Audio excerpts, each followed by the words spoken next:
Hello and welcome to you my YouTube channel English with Alok. और मैं आपका दोस्त आलोक वर्मा स्वागत करता हूं आपको एक नए वीडियो लेक्चर के साथ। और दोस्तों आज मैं आपको वॉइस पढ़ाने वाला हूं और बहुत ही इंपॉर्टेंट टॉपिक है, एकदम शुरू से पढ़ाऊंगा, कहीं भी काट छाट नहीं होगी, वीडियो स्किप मत करना और बिल्कुल एक नए तरीके से जो वॉइस आपको पढ़ने को मिलनी चाहिए, एक शुरू से मैं आपको वॉइस देने वाला हूं। आप लगातार मेरी क्लास वीडियो को देखते रहिएगा, जो भी सीरीज़ में लेकर आऊँ उसको पूरा देखिएगा। और आज वॉइस का पहला दिन यानी कि पहली क्लास होने वाली है वॉइस की, और बहुत ही बेहतरीन तरीके से मैं आपको समझाने की पूरी कोशिश करूँगा। दोस्तों वॉइस हम लगातार पढ़ते आए हैं, क्योंकि 6th से स्टार्ट हो जाती है। हम लोग जब जूनियर में रहते हैं तो वॉइस वहाँ पर पढ़ने को मिलती है।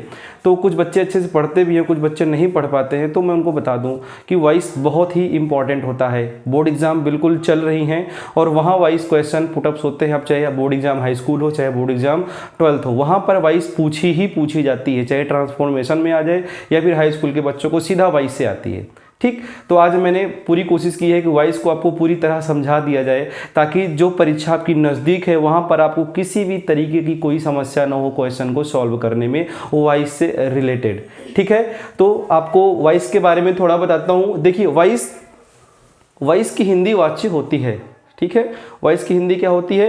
वाच्य होती है। और वॉइस जैसे कि कोई करता, यानी कि मैं कोई काम कर रहा हूँ, मैं आपको पढ़ा रहा हूँ, ठीक है ना, मैं आपको क्या कर रहा हूँ? पढ़ा रहा हूँ। तो पढ़ाना मेरी क्रिया है और जो पढ़ा रहा है वो करता है। ठीक है ना, जो पढ़ा रहा है वो करता है, यानी कि जो काम करता है वो एक्टिव होता है। और वही सब्जेक्ट के ऊपर जो कोई काम होता है, यानी कि जो सब्जेक्ट ऑब्जेक्ट बनकर चला जाता है, वही क्या कहता है?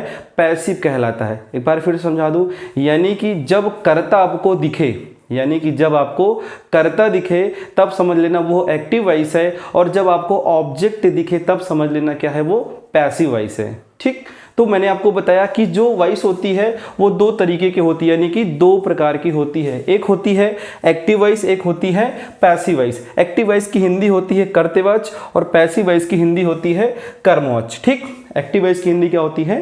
कर्तवाच्य, और पैसिव वॉइस की हिंदी होती है कर्मवाच्य। अब मैं आपको 1 बाय 1 बताता हूँ कि एक्टिव वॉइस कहते किसे हैं। ठीक, देखिए एक्टिव वॉइस वाक्यों में, समझ रहे हैं, एक्टिव वॉइस वाक्यों में कर्ता की प्रमुखता होती है। समझ रहे हैं ना, यानी कि जो सब्जेक्ट होता है वो दिखेगा, वही अगर कर रहा है तभी दिखेगा। अगर सब्जेक्ट कुछ कर नहीं रहा है, यानी कि कार्य को दिखा दिया जाए और कौन कर रहा है नहीं पता चलेगा, तो पता कैसे चलेगा कि कौन एक्टिव था? ठीक, तो इसका मतलब कि एक्टिव वॉइस वाक्यों में सब्जेक्ट की प्रमुखता होती है, और जो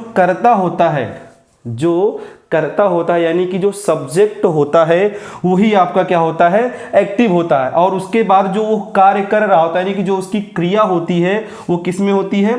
एक्टिव वॉइस में होती है। जैसे आप एग्जांपल के जरिए समझ सकते हो, यहाँ पे क्या लिखा है? ही। अब ही आपका क्या है? कर्ता है, यानी कि सब्जेक्ट है। ही आपका क्या है?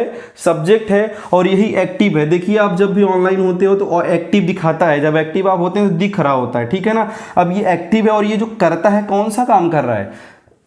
गाता है। यही आपकी क्या है? मुख्य क्रिया है। और ये जो मेन वर्ब दिखाई दे रही है यही किस में है? एक्टिव वॉइस में है।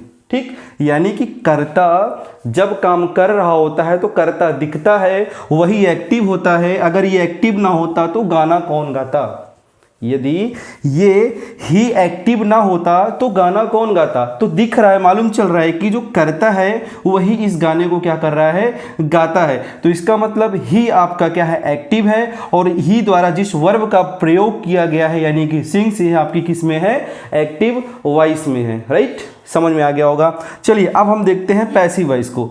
देखिए पैसिव वॉइस जो होते हैं इनमें कर्ता यानी कि सब्जेक्ट की प्रमुखता नहीं होती है। यानी कि जो पैसिव वॉइस आप पढ़ोगे तो उसमें क्या होगा? उसमें सब्जेक्ट की प्रमुखता नहीं होगा, सब्जेक्ट नहीं दिखेगा। सब्जेक्ट की बजाय जो उसका ऑब्जेक्ट होगा वो दिखेगा। जैसे कि अब मैं कोई काम कर रहा हूं, जैसे कि मैं आपको अंग्रेजी पढ़ा रहा हूं, जब तक मैं दिख रहा हूं यहाँ पे तब तक आप बताओगे कि सर अंग्रेजी पढ़ा रहे हैं, यानी कि कर्ता एक्टिव है। यानी कि मैं क्या हूं?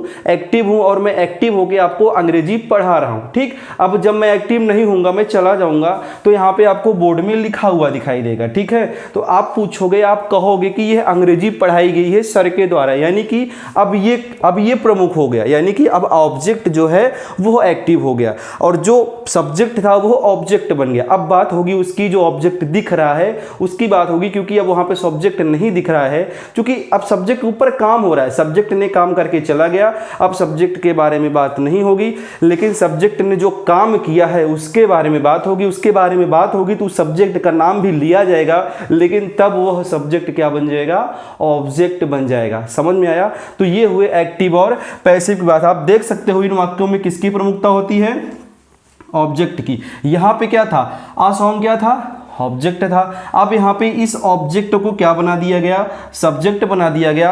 अब यहाँ पे आ सॉन्ग दिख रहा है, ठीक। उसके बाद जो आपकी वर्ब थी ये यहाँ पे थर्ड फॉर्म में बदल गई। अब जो आपका सब्जेक्ट था, ये देखिए सब्जेक्ट किस में बदल गया है, ऑब्जेक्ट में बदल गया है।